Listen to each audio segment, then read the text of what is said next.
រៀបចំចេញដំណើរឆ្លងទឹកឆ្លងទូកទៅពងក្បឿងរៀបអីវ៉ាន់រួចហើយ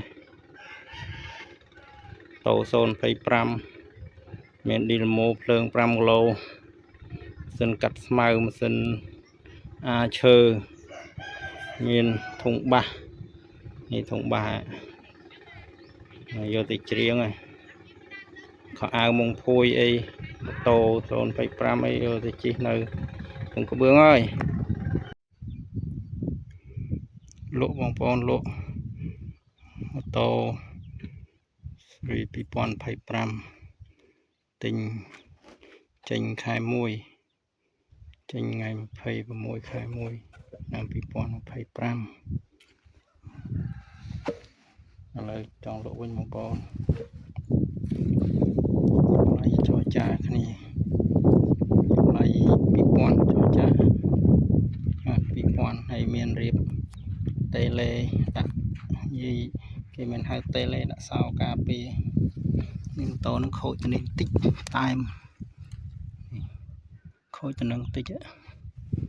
ក្រៅពីនឹងស្អាតទាំងអស់ជើងអីចង្កឹះលេខអីសិតតែដាក់ជាទល់អីពាក់ស្រោមជើងឲ្យពាក់ស្បែកជើងឲ្យ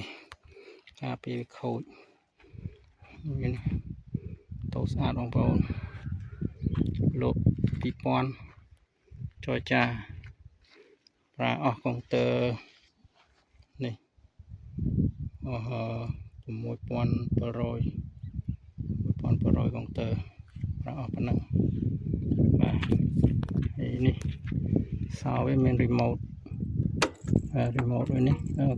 ពន្ធការពារនេះ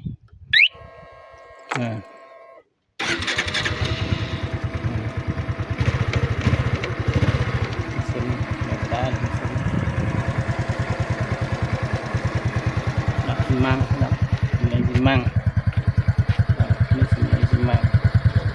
នេះហើយនេះអត់លៀងទឹកទេកាត់ដីហុយយកមកផ្សាយលក់មក